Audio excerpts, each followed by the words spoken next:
welcome everyone to this evening's virtual ArtWise featuring Kerry Davis and Dr. Amalia Amaki. Collector Kerry Davis and artist Dr. Amalia Amaki will be joining us. Davis, whose collection of African American art is showcased in Memories and Inspiration, and Amaki, whose vibrant artwork is featured in the exhibit, will be in this conversation about collecting representation in African American art today. This program will be moderated by UTC Professor Sherese Williams. ArtWise programs are generously supported by Martha Mackey. Memories and Inspiration, the Kerry and C. Davis collection of African American art, was organized and toured by International Arts and Artists, Washington, D.C. And I want to just preface this by saying, even just today in our preparatory calls, I've learned so much. It's been a vibrant and delightful conversation, and I know we are in for such a treat. And so throughout the evening, if you'd like to post any questions that you have, just go ahead and type them in the chat or the Q&A, and we'll be able to see them, and we'll respond either throughout or towards the end of the discussion. And I'm so pleased to introduce Sherese Williams, who's kindly offered to do this with us. She is the Director of Operations and Admissions for the UTC Honors College. She attained her undergraduate and graduate degrees at Clark Atlanta University, which is also where she first met and worked with Kerry Davis, whose incredible collection is seen in Memories and Inspiration, and has graciously agreed to be one of our speakers today. So now I will put myself on mute, and you all are in for a treat.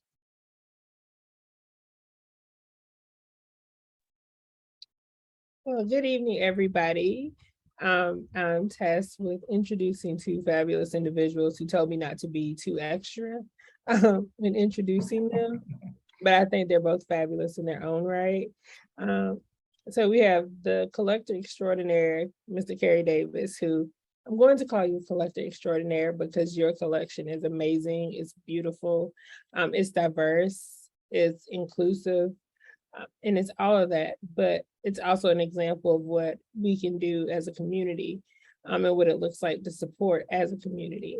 And Dr. Amalia Amaki, my apologies, who is an artist herself. She has a piece in the collection, which everyone needs to go to the Hunter Museum. If you have not already, you need to go look at JL, the ring, because you need to. It's beautiful. We have a picture of it, but you need to see it up close and in person so that you can really get the essence of it.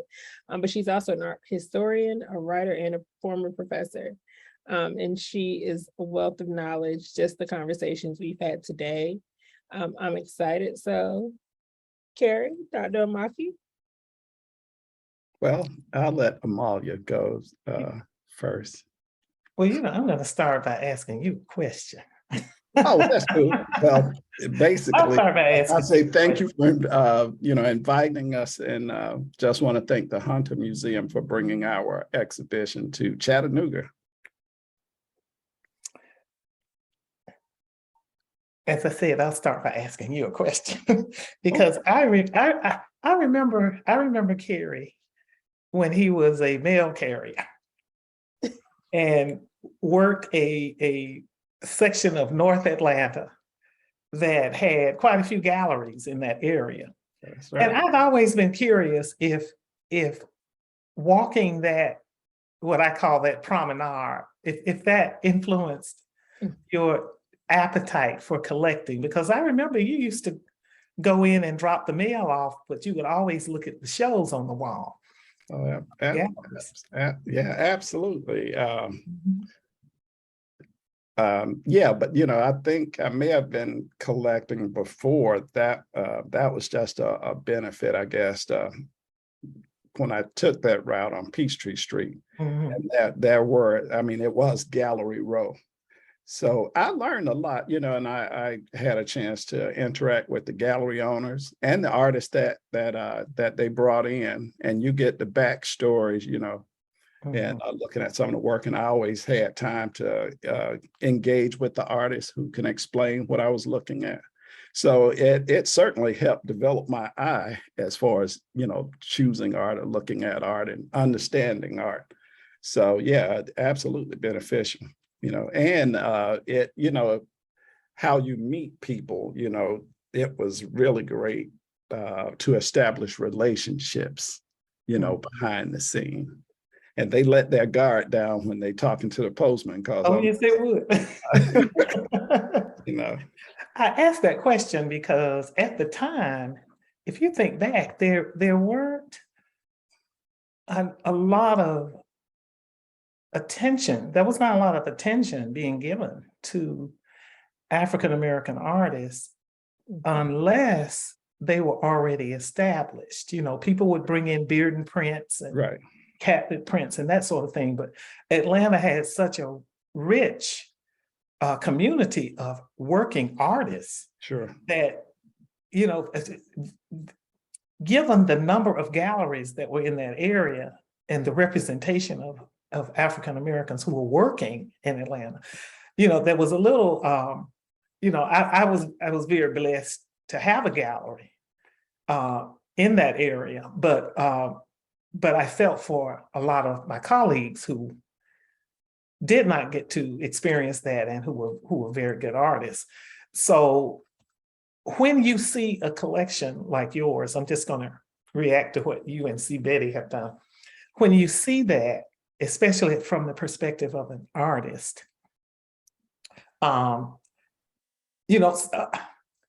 respect collectors, and not that other artists don't, but I respect collectors because as a creator of things, I also like knowing where those things came from. That's the historian in me coming out.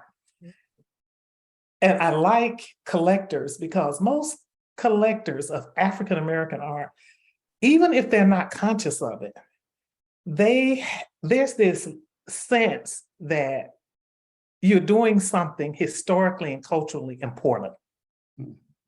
And it's not Coca-Cola. It's not an investment hoping that 10 years from now you can flip that investment and buy a home in Florida or something. So I've always paid a lot of attention to passionate collectors of African-American art, because even when they're not aware of it, that element is there. And then I'm always curious about where that seed came from, where that appetite I'll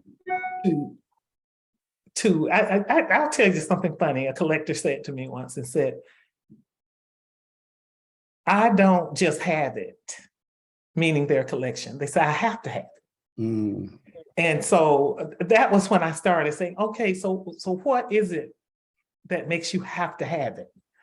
And it really opens up some amazing conversations that deal with history, their background, how they feel about a certain artist. And so if you could just speak to your collecting from that perspective, why do you have to have it? First, I want to say I'm no exception. I was drawn into the arts with Jacob Lawrence and Romeo Bearden in the 80s. That was those were the artists in the forefront, and that opened my eye. And once I got out, Clark Atlanta University was a huge influence for me too, to visit their art collection, because they were African-American arts has always been in my lifetime under-recognized. But I see such beautiful work, important works that I didn't see in the museums, but just grew to see those things and to love those things. As a benefit to me, that work wasn't in the galleries. After a while, I was introduced to the art scenes in Atlanta. So I was able to meet other artists, and they would introduce me to their friends, and I had studio visits, and we could sit down and we could talk. And I never had anyone to buy art for me or select art for me. I would always do that on my own. So when early on, I had a chance to support those artists. buying their work simply because I like what I saw. I like what they were doing. And still to this day, it's for me, I could see myself or see that experience in some of the work that they were doing. Mhm. So those things resonated with me. Now, why I have to have it, I think I know working at the post office, in Atlanta, inner city, and I guess it could be any city.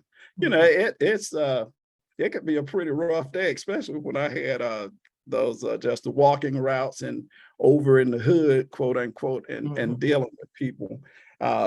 It could be a stressful job. A lot of my co-workers were Vietnam veterans. When I came out, and they had their share of issues. I guess I had my share of issues too. But to come home and to see in this corner Richard Mayhew watercolor something, hey, it just brings me down.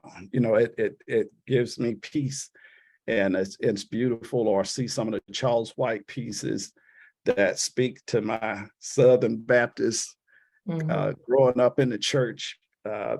That we have a piece at home called "My God is a Rock." It's such a profound and indignant looking a work, and you could hear that song they would sing in the church on Christ the Solid Rock I Stand. Those are the things that it just enriched our life. So, and I was just amongst the creative people, and I've always appreciated their works. And even they're not with us today, but I knew Elizabeth Catlett. I met Jacob Lawrence. I knew some of these guys whose work are really in the forefront at the top. But they took time with me and spoke to me and treated me so well. I had no knowledge of anything, but nobody ever belittled me or talked down to me, anything like that, but embraced. And I enjoyed that, and I was, looped in. So if I have to have it, it's because it gives me a peace of mind, when I need to come in. I'm looking at CNN all the time, and we're looking at the economy and the, where the political state is today. It's an escape to get to a Freddie Styles floral something. Just, the beautiful things just take you away. Well, you just mentioned Clark, Atlanta, and I was going to come to that because my first experience with your collection was at Clark, Atlanta, when This Postman Collects, that exhibition debuted. And so when I heard your exhibition was coming to the Hunter Museum, I was like, oh, I'm going to see it. So I'm going to ask you a question. If you had all the rights to curate the exhibition yourself, what would be a piece that's always in your exhibition, like a piece that you feel is representative of who you are? Definitely, without a doubt, the Jacob Lawrence Builder Series graphite drawing. And I was a carpenter. I trained as a carpenter when I was out of the Air Force.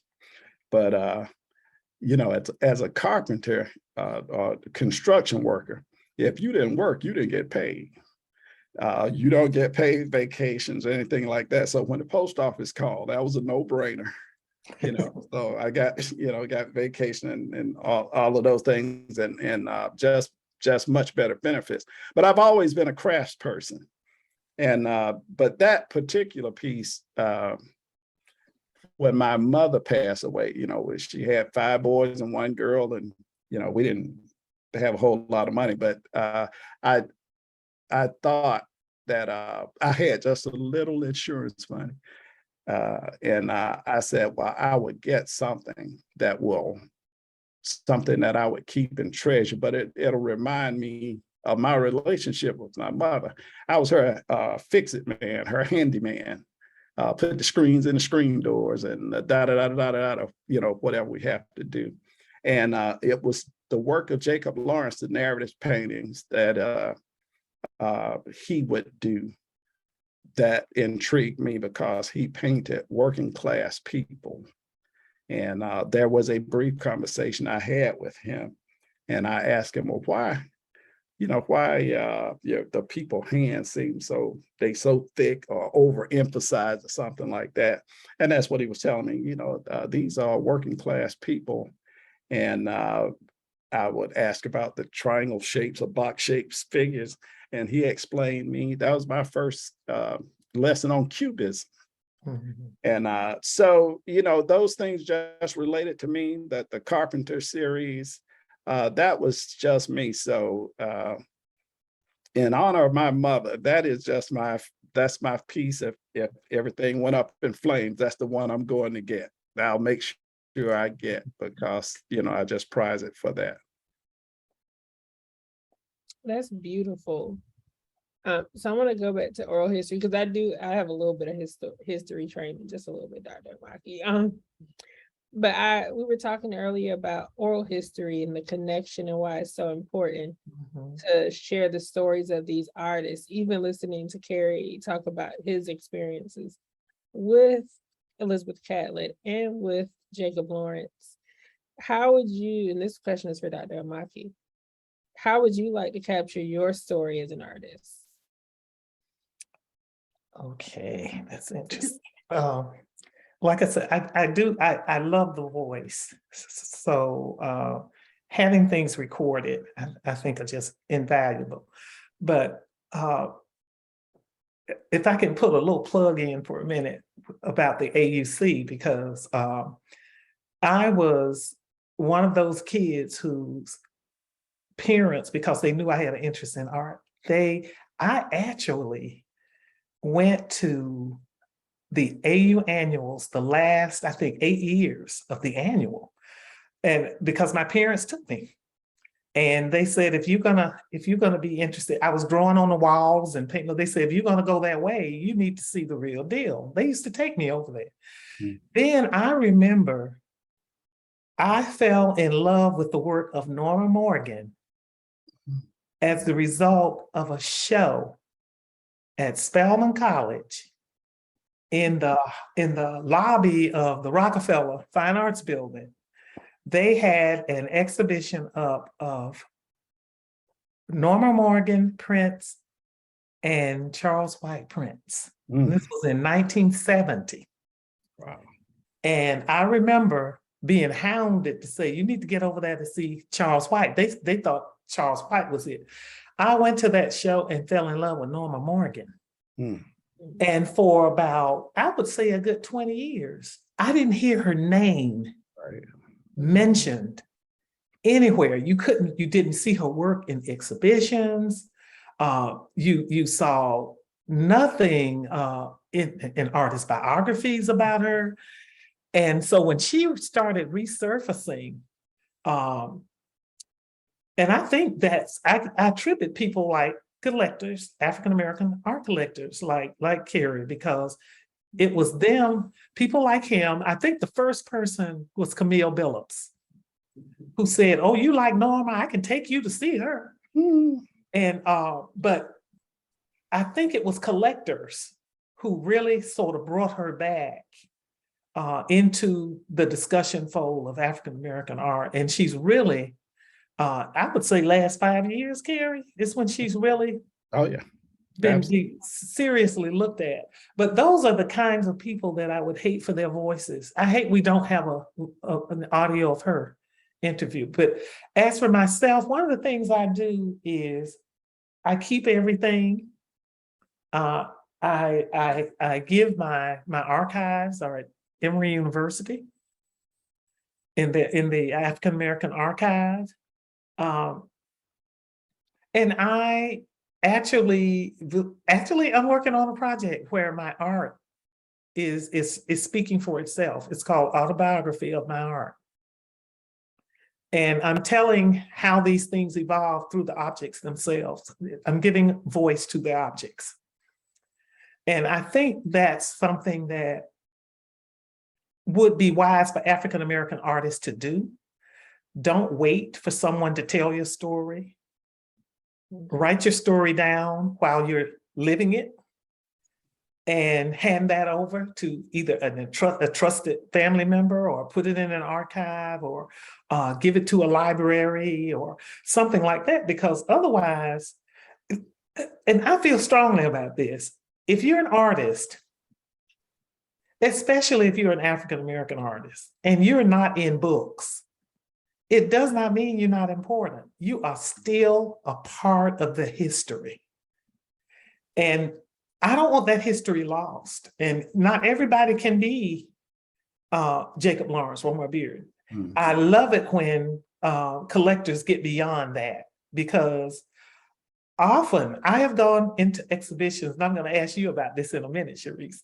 Often I have gone into exhibitions, and 99% of the time, the gem that I find that just makes it worth the journey for me they're rarely the names that you see in all of the history books. You know, there'll be a little something. I saw something a woman did with a gourd in North Carolina, and it just blew me away, brought me back to an understanding of the importance of the tactile in the work of African-American artists. So, and I know you have a favorite in the Davis collection that is not in this show, but it's etched a kind of special place in your memory. It is. Adair, if you can pull it up so everyone can see it. So I was asked a question about like what piece really caught my eye. And it's a piece that I think Kerry expressed perfectly well earlier. It has to speak to him. It has to call his name. And this piece of these two little girls, these two African-American girls, it caught me, but it caught me more so I was like, well, why is this in this show? Because where I saw it was at the Clark Atlanta show. And I was talking to the curator and the director, and she was explaining, this is what makes a collector a collector. Mm-hmm. We don't know the origin of this piece. We don't know what the story is, but he didn't purchase it for that. He purchased it because it spoke to him. But even just the simplicity, it really sort of made me go back and revisit why I like portraiture art, but also just being able to see Black girls be little Black girls in the most purest and sensible of the forms. They aren't adultified. They are literally living their life. You see the bows, you see just assuming they're sisters, you see it's almost like a little smirk in the shorter ones. Eyes, like like there's something I want to say, but it's almost like she's the younger one and the girl in the yellow dress is the older one, and she's like, we just need to stay in here for the picture. And she's like, but I don't want to. But it's that I want to go get into something, but let's figure out how to do that. But for me, it was the simplicity of it and just the rationale that when you're collecting, it shouldn't be about the name for you. It should be about what that piece does for you. And just like Kerry said, coming home after a long day and seeing a piece, seeing a Freddie Styles, seeing a piece with an artist, you don't know the name, but you saw it and you were like, this is what I need. That to me sort of spoke, and it broke the mold for me as to what collecting could look like for me as a young adult, as even now. So I'm currently in this place where I'm like, I want to do something decent. I want to expand my horizons, but I want to expand in a way that I can look at art. I can purchase art. I can purchase art in my price range and out of my price range, because I did realize through a lot of the conversations, because I was fortunate during my time working in the CAU Art Museum to meet a lot of artists and talk to them about pieces and things like, how do you sell? What are your rules for purchasing, buying? Some people were like, oh, well, you go through my broker. Some folks were very much like, well, if there's a piece you really like, let's talk about what it looks like to make that purchase if it's outside of your price range today.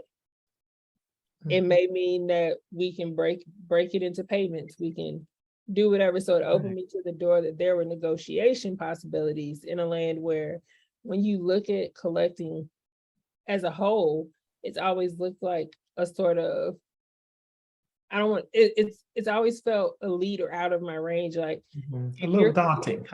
yeah, if you're collecting, you have extra money in the bank in the 7 digits, and it's just like, let's go for it. We're gonna go out here and we're gonna buy all the good pieces. And then we're gonna either put them in storage or put them up someplace, or wait until they mature and then you can sell them. But for me, it's made me really intentional, even just thinking about some of the pieces that I've seen exhibited here at UTC. We have some amazing student artists. One of whose work I tried to purchase. I really did. And then she had to politely decline me, but I'm excited for her. And her name is Chase Williamson. So you all keep your eyes out for her work. But her piece was accepted into an exhibition. And so she was like, yeah, it's gonna go off. And I said, but here's the thing, let me still buy it. You can send it off. I'm okay with that. It's something, it was another example of just beautiful Black girl in portrait. And I really wish I still had a picture of that one because it was gorgeous. Everything that you would just like to see, just joy, being, and not necessarily in a state of distress or stress, just a time in which I don't think we get to see a lot of that in art, because life right now isn't a crystal stair for Black people in America. So it's not unsurprising how some of the work is reflecting what the current state is. But it's also nice to see like my students take that reprieve and go find places and make art that emulates what they want to see or how they see themselves even in the midst of this chaos. So I do love that piece. That definitely sort of, I keep asking Kerry for it, but I know he loves it. So I just. But you know, you've hit on something, because if you, and this is something I advise young collectors to do all the time. If there's someone whose art you love and you feel you can't afford it, if you look around in your community, you probably will find a young artist who's working in a similar style. And you can start by buying that work, because it's often, and I think that's what happened in the piece that you love, it's often not always the name, it's the image. And that, you know, that beautiful image with that little, because the older girl she looks a little protective of the younger sister, that kind of thing. Everybody with a sister, I think, can relate to that. And everybody who wish they had a big sister can relate to that. So there's so many different angles you can bring to that kind of image. But if there's someone stylistically that you love, if you look around, you can usually find a younger artist who's working in a similar style. And that's a great place, in my opinion, to start building a collection. And as Kerry can probably tell you, after a point, people come to you. You know, you don't always have to go to them. Artists will come to you. It happens. Yeah. It happens. But, you know, now, you know, we have so much work, and I guess we've been so fortunate. I've known a lot of the older artists. I really get excited seeing young artists, and I'm, you know, I guess everybody, well, not everybody, but I judge my eye. I think I've been looking at artwork for so long. Now I can go out and just recognize talent.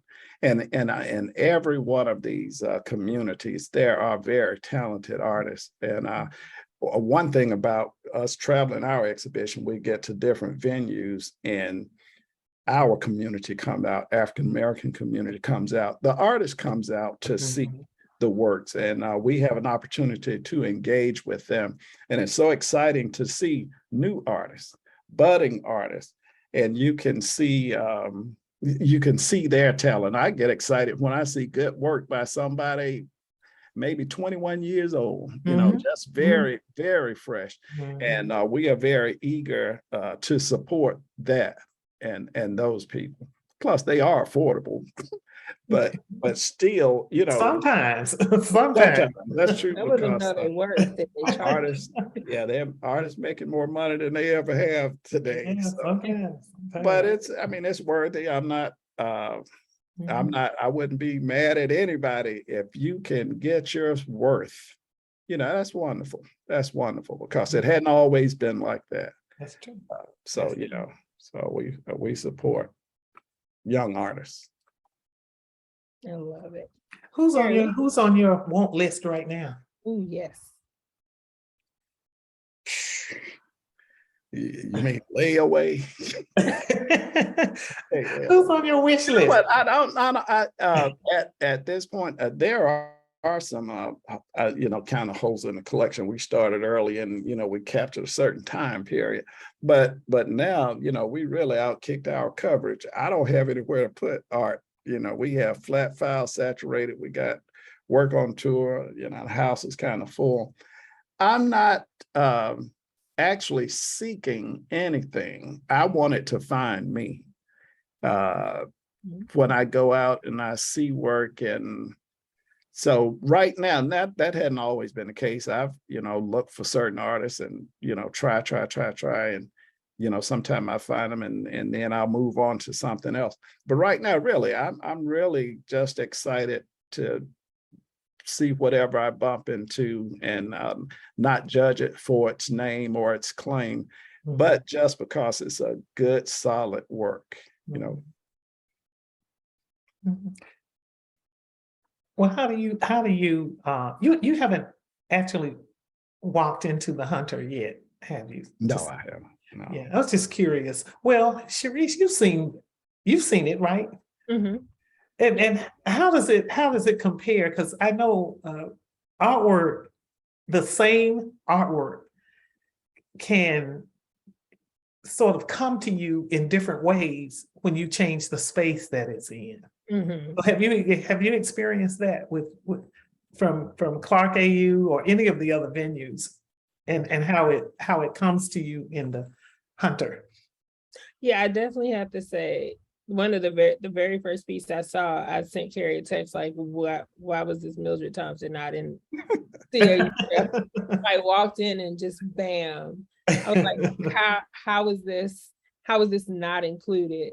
But I think it goes back to, for me, looking at the layout of the show and how the galleries are structured, the flow definitely makes sense. And I think so much of the CAU show was about connecting it with Kerry's story, Kerry and Betty's story in the collecting, that I can see why some pieces weren't there, but I have to say, like, this is almost like a completely different show. I saw some of the pieces I did see, and it was really fun to just walk around like, I definitely saw that, definitely remember that. But then I'm like, where was this?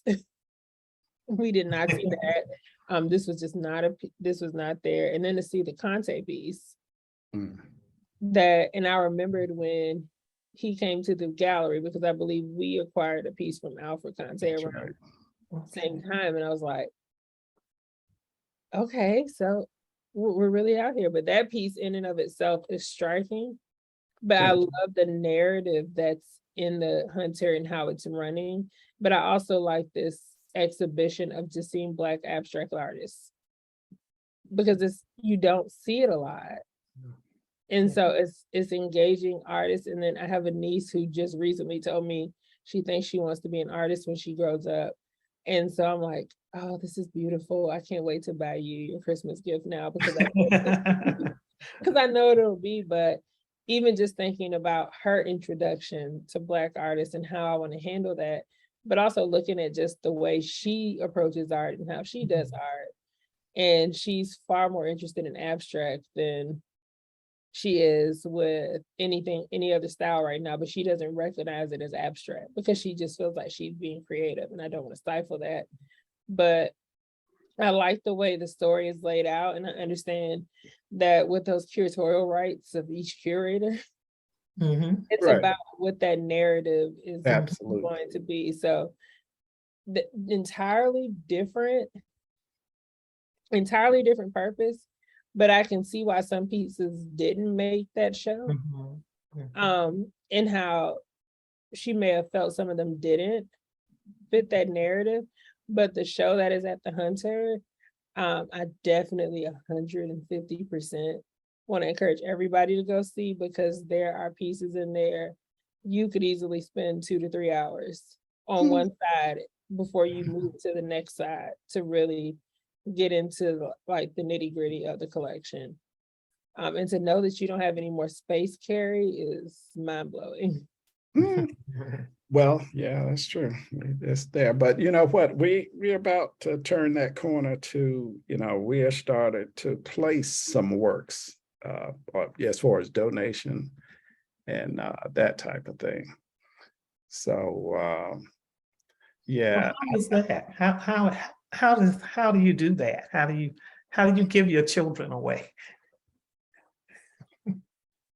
Well, out of an abundance. Because there were some artists like Norma Morgan. I knew her very well, and we have several. And And Christmas is coming. Yeah, well, yeah, every year. Hint, hint. But I'm messing with you. so I'll have several, works by a particular artist, and I think it's important. There are institutions now who still lack diversity. Oh, sure. And and I have a great relationship with those institutions. Betty and I would target them or place something back within that community. So, when those elementary school children, when they come in, they can see somebody that looks like them. And that's kind of our target. But we have, more than one work by a particular, by a particular artist. If I get overload, we could start to play some works or share some work, artists to be seen. And that's important. That's important. It really is, because there is I think it's probably a part of most artists' progression. If it's validation, and oftentimes especially younger artists, to keep going. Right. It's even successful artists. It's hard. It's not easy being an artist. It's just not easy. Trust me, it's not easy. I know. So when I grew up with some of those artists, we were collecting art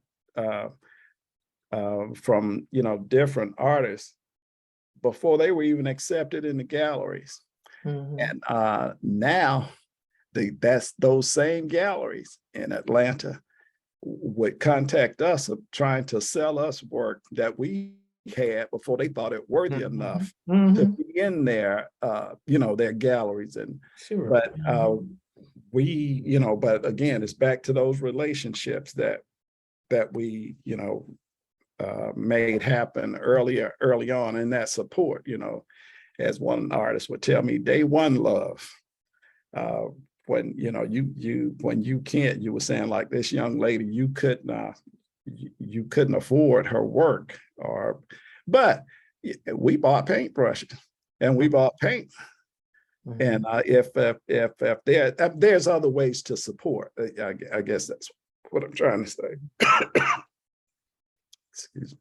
And it is important to artists when collectors want their work. It's in fact, I think personally, it's more important to have a good collector base than it is to have a gallery. That's my personal opinion. But to me, that's even more important, because there is a relationship there that's built around something other than the bottom line dollar. When you have that relationship with a collector, it's a very different experience. Not that I'm not ditching galleries. They have their role to play. Oh, absolutely. But I just think it's very important, and it's important to an African-American artist to see African-American collectors wanting their work. I can tell you that from personal experience. When I first started selling, practically all of my buyers were white. Mm. And that was okay, because the money spent the same. But there was a point when I wondered why that was the case. And I became very concerned that my intentions in those works were getting through. Mm. Because I was convinced if my intentions were getting through, other people should want this work. And that was reconciled. But there was a time when that was my reality. And I had some, come to Jesus moments about it, because you have to try to figure that out. And especially if you saw the imagery. My subject matter were blues singers and jazz performers and things like that. Now, they weren't portraiture, but the work was dealing with that and coming at them from social and political perspectives. Mm-hmm. And it just was interesting to me that the African American collector, there was one collector, I don't have to call his name, it was Paul Jones, but other than Paul Jones, the people who were buying the work, and they loved it. And I said, is the message coming through? Am I saying something? Not that I did not want them to have it, but it was almost beginning to feel like a rejection. From the African American collector community, and I didn't understand it for a while, but that I embraced that for the immaturity it was at the time. And bottom line, I had a good friend who was a musician, and he said, on my worst day, he said, you know what I do? I said, what? He said, I get up and go to work. Mm. And so that was that was the best advice anybody could, he said, get back in that studio. That's all you can do. He said, that's the horse you fell off. Get back on that horse and ride it. And, but it is, I have to say that because it's very important to an African-American artist that the community of Black collectors want their work. It's meaningful. It delights us when you all are fighting over it. Nothing makes us happier. I can tell you, it's great. It's great because something very important is getting through. Mm. All right. I'm here for that, and I also think some of that, at least now, I think for my generation, it's understanding what collecting is, and I think that's why Kerry and Betty are just like a great example of what it looks like to collect and build at that pace, but also intentionality. Mm-hmm. And for so many, again, like collecting looks like it is something for the wealthy, when in fact everyone can do it. Yes. So yeah. I have a couple of questions. And Kerry, I know you said you're not looking at the work has to come to you. No, it doesn't have to, but but right now, I was just saying, just right now, she asked me that what am I looking for right now? Yeah. Okay. So this question isn't what you're looking for, but what artist or artist's work would be a dream piece to add to your collection? Is it something that I don't already have? I mean, an artist's work, or does it matter? I'm gonna go with something you don't already have, but then again, you might have all your dream pieces. I don't know. You don't have a wish list. Oh yeah, it's as long as it's out on that you. Yeah. Miss, my favorite. I love draftsman portraiture. So it's if I had a Charles White charcoal drawing, that would just probably be a knockout. But maybe that's so difficult because it's so much work and it's so much beautiful work. It's just so much work but I could be satisfied with a, you know, a beautiful Hale Woodruff painting, or a beautiful Huey Lee Smith painting, or a beautiful Mary Lovelace O'Neill painting, Oh, yes. or, you know, Mhm. I could roll on and roll on. So whichever one that could be attainable, you know, I could choose either, you know, those works. Mhm. Just, you know, or another Catlett sculpture, or That's my whole language. The one I want, I know I'll never own because it's actually owned by CAU, so I've let that go. But I always know where to find it. So, Mhm. and the next question I have for Dr. Amaki, can you tell us about the beautiful works on the wall behind you? Oh, what's behind me? Guess what? She forgot she had them up. These are from a series. I did well, I'm still in the process of completing it, but it's a body of work that's addressing COVID. And I have a niece who's a biochemist, and I made the comment one day that that icon that they use for COVID, I said, I know it's a horrible virus, but at the same time, that image is intriguing to me. I think it's beautiful. I think, and it just was amazing to me that something so terrible could look iconically so pretty. And she said, well, you know, that's not the real makeup of the virus. That's what we come up with as the closest way to get people to see what it looks like with the things hanging out and everything. Well, I took that icon and started making forms out of it. And it became part of my COVID-19 series. I'm really talking about just how I felt about and still feel about that virus. And so there's a piece called If Only I Had Wings.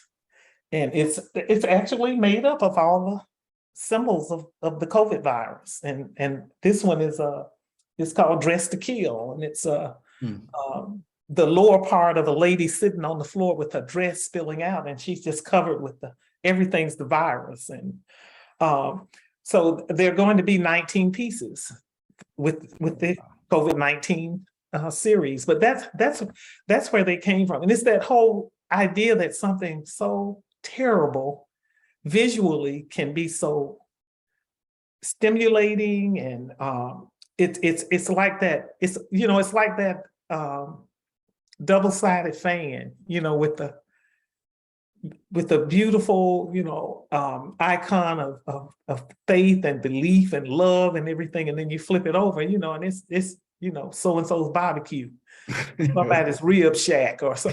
Just that, how, you know, when you flip that thing over, it's like, how can this be in the same place? But it's in the same place, and that's culturally so much a part of my Southern Baptist experience, you know, sitting up in, and it's the same, it's like the same thing, that flip side of, you know, that's the faith. Yeah. My friend Linda Singletary just texted me and said she want a COVID painting. So you got, Oh, she does. you Okay. have one. I won't fight with Linda over that. Oh, so. we'll have 19 of them. Okay. There'll be 19 of them. She's But aggressive. that's what that series is. It's and it's a composite. It's a composed photograph. It's you know, I don't do straight photography. I build my photographic images, and it's on cotton. It's on a canvas. Can we swing to JL and let Amalia share a little bit about that? About what? Do we have time? Oh, your Yeah. Joe Louis piece. Yeah. Your Joe Louis piece. Well, you know, you asked for something. Oh, yeah. You asked, you wanted something. I assumed you wanted something Joe Louis. So I sort of went back to when you asked me to do that, you know, I took a long time. Yeah, I do. And the reason I did is throughout the process, my mind was going back to comments that I heard from relatives that had to do with Joe Louis. Now, there was I think it's a cousin, I think it was a cousin of my father who collected those magazines that were fight magazines. Looking at Ring, was a popular magazine about the fights. I think especially in the 40s was probably the 40s and 50s was probably the heyday of that publication. But he had quite a few, and he only protected the ones that had Joe Louis on the cover. And so I thought that said a lot about how he saw Joe Louis. He was his hero. He was his hero. And he had, he cracked this, at one point he cracked this joke about peeling potatoes, having Joe Louis peel potatoes or something when they were in the service together. It was really funny. But I thought what was so outstanding about him that everybody, when they hear Joe Louis, they hear champion.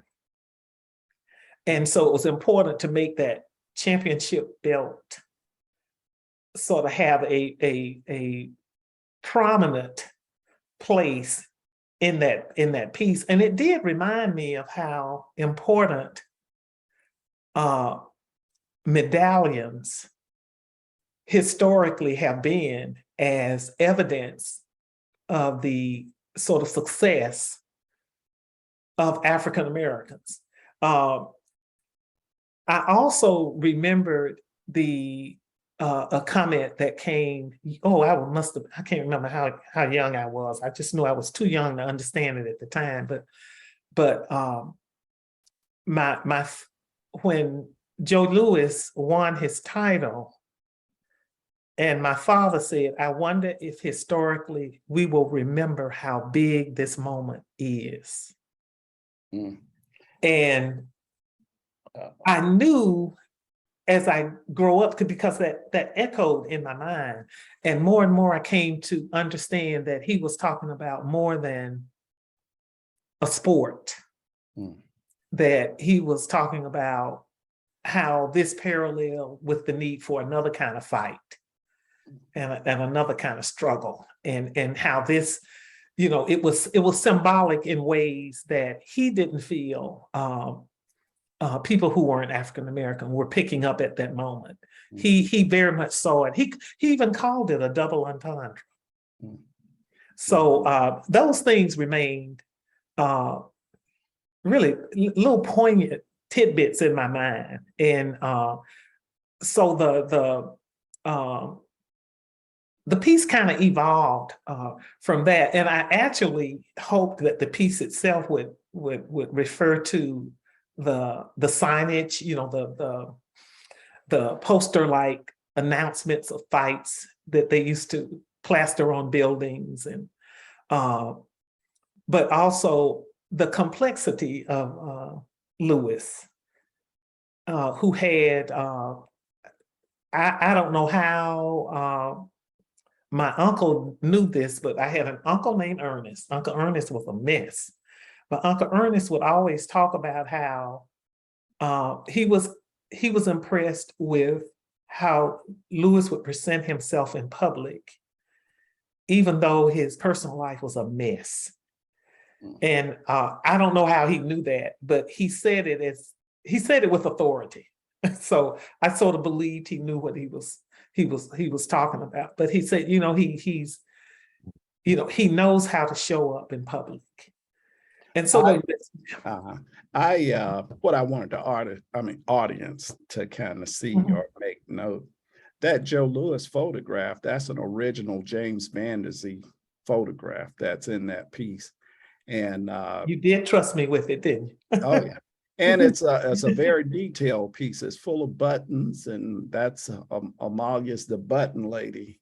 She have jars and jars and jars of buttons and buttons and buttons. But it's a very creative piece. we don't have a detailed shot, but if you get to the museum, it's a beautiful piece that's behind it's in a plexi box, which you may not be able to see it, but it's really three-dimensional. The belt, my father said the champagne. Yeah. The belt and the buttons, and it's really a nice piece. So that's what I was trying to get to. Oh, okay, thank you. And you know where the buttons come from, because the buttons are a throwback to my relationship with my mom. It started that way because I used to love to shoot marbles. And the only people who would shoot marbles, other than I would be the only girl out there with all the boys shooting marbles on the sidewalk. And my mother hated that. She just thought it was so unladylike. So to stop me from shooting marbles, she had this beautiful button collection that she kept high up on a bureau where we couldn't reach it. And she would tell me, if you stay with those boys 2 weeks, I'll let you play with these buttons. Well, I would be real good for 2 weeks, play with the buttons and go right back out there and shoot my marbles again. And but to me, one of the things I like about them, because you can still think of how you use them as shape builders and fields of color and that kind of thing, just like paint or pencils or any other material. But they have their own unique tactile quality to them. And one of the things that's very interesting to me when I look back at indigenous cultures, and especially when I look at African American and Native American culture, is that there's often a very strong intuitive kind of understanding of how you can give a tactile feel to something.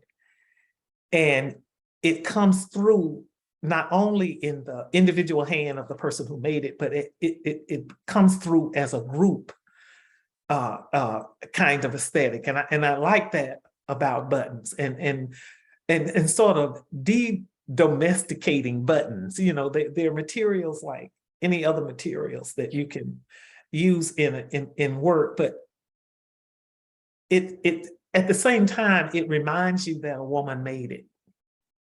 So it's all of those things, but I wasn't sure exactly how initially I would work that into a Joe Louis piece, because you associate him so much with toughness and stamina, and then I said, okay, what is a button? But if you don't know how important they are, just lose one in a strategic location. Mhm. And the whole significance of a button comes right to the forefront. So, but yeah, it's quite a few on that piece too. I see a few more questions in the chat Okay. down there. Yes. So if y'all have a few moments, because I know we're at time, but we can keep. I know I'm fine. There's a few questions left, so if we can knock those out, we could move on. we can. So we have the question: what is the most significant thing a collector could do to protect the legacy of their collection? Document it for one. If you can document your collection, but I would say donate it or whatever, try to keep it intact. But, that's not as easy as just saying that, because everybody, they may want to cherry pick it, but everybody may not want it, and that kind of thing. But I think if you document your collection, that's one of the most essential or important things you can do to preserve the legacy of your collection. And I would also add what you're doing with your collection now, Kerry, even just being packaged and it's being shown at different museums. Also, you're sharing that narrative, like with us tonight. This will be a record of this exhibition. Yeah, but even that, that opportunity is not for, I mean, everybody don't get that opportunity. That's true. That's true. Uh, You know, Kerry, you can catalog it. You yeah, know, well, you that's can part of the catalog it. documentation I was thinking. Yeah, yeah, catalog it. Yeah. Mhm. Yeah. So we had another question, and I think it was more of a comment back when we were talking about your dream piece. And someone asked, what about Bisa Butler? Is that the wrong type of medium? There is no wrong type of medium. This is art. Art is subjective. If it's beautiful, I know Bisa Butler's work is absolutely beautiful. The story quilts are important. Mhm. That's art. And again, there is no wrong type of medium. Yeah. You know, we have to be good stewards, meaning we have to take care of it. So, you know, when you get it, you have to take care of it. You have to maintain it. So keep that in mind, because that could be costly too. That's true. That's true. But you know, Kerry, did I tell you about this was in Tennessee, I think, too, where someone's her great aunt died. She went to the house and she had propped her gate to her garden open with a little clay object. And it turned out that clay object was a little Savage model. You know, that her aunt, her great aunt probably had no idea whose work that was, but she was an art historian, and she said she was propping her gate to her garden open with a so that's the very reason why I started planting tomatoes and bell peppers. I'm out there looking for that Augusta Savage piece. Listen, I can't believe what people find at antique stores and flea markets. I have never been so fortunate to walk in and find, it's amazing. There's a man in Athens who, he doesn't have a large collection, but almost his entire collections are things that he found in flea markets and antique shops. They did not know those African-American artists, so they didn't put that much value on them. I've never, and I antique like nobody antiques. That has never happened to me. I guess because I'm looking too hard. That's normally how it gets all this. Because I'm like, I'm gonna run across something one day. And I'm like, no, it'll happen to somebody who knows that I like this kind of stuff. And they'll be like, look what I found. It'll never be me. And they run and show it to you, don't they? Yeah, that's what hurts. You know. That part right there is a little sting. But I'm always like, I'm happy for you. I'm happy. I really am deep down inside. Just wish it would have been me some days.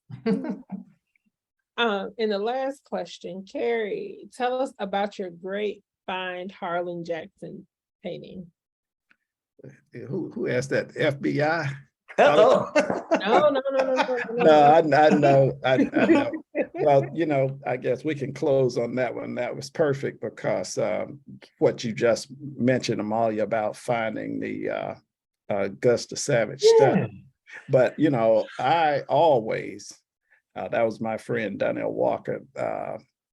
And he, you know, I have a network of friends. It's not a large circle, but we'll team up and we'll look in, you know, obscure auction houses, not big places, but just off the road. And now that, you know, with the internet and everything, some of the little small places are coming online. And again, you know, like I go back to Clark Atlanta University, and I'm so versed in a lot of African-American underrepresented artists. And these are older guys, you know, I would only see the work in catalogs, but my familiarity was with the Clark Atlanta collection because you could go back and see works from the art annuals and like that. And Harlan Jackson, the abstract artist, who was, I don't know if totally expatriated, but I know he went to Europe with like some of the others. But yeah, just most recently, I found a Harlan Jackson painting that, you know, really sell for thousands. But if you're not familiar with that work or don't know that work or don't know the history of that work or whatever, and It could be that clay gate prop, Yeah. you know, right out there. And if they don't have an appreciation for it, they just put a minimum price on it to move it. But you know, I have a few success stories like that, but you know, and it just come from you know, studying, I guess you call it studying, but you know, it's a treasure find for me. Just being familiar. You can go to the flea market all day long, but if you don't know what you're looking at when you see it, you just at the flea market. So You know, yeah, Donnell has had a few of those finds of his own. absolutely. Yeah. One of the best coon dogs I ever met. Yes, he is. Yes, he is. Yes, he is. Well, that's all the questions. I want to say I enjoyed this conversation. Like I just don't know what I'm going to purchase, but I'm going to purchase something. Well, that's good. You know, I would advise people, you know, especially if you start out collecting, you know, take your time and look. And look, eventually you will have to buy, but don't be afraid. Art is subjective. You know, first buy what you like, and at some point educate what you like, and you'll be fine. You know, you'll And be you know, fine. as you know, Kerry, some artists, they'll work with you. Oh, absolutely. They'll work I with wouldn't have any of that if you. if it wasn't the layaway plan or the never, whatever you call it. Yeah, absolutely. You on behalf of the hunter. This was just so filled with jewels and wisdom and just delightful dialogue. And so, as you said, Dr. Amaki, it is important that we record, and this was recorded and will be posted on our YouTube channel. But in general, I just want to thank all of you for taking your time and sharing your wisdom and just delight in art, and particularly art by African-American artists. It was an honor to host you and an honor to have everyone here with us. And I hope everyone will go and see this incredible collection. It's on view through January 8th at the Hunter. Come and visit us. We would love to have you, and you're in for quite a treat, as you saw. Thank you, everyone. Thanks for having us. Thank you. All right. And Sherese, send us that name, that student's name. Oh yes, I'm going to look for the pictures. I'm going to see if I can find pictures. We had some students document it. It was the first student run gallery. So Thank you. Okay, great. Yeah. All right. See ya.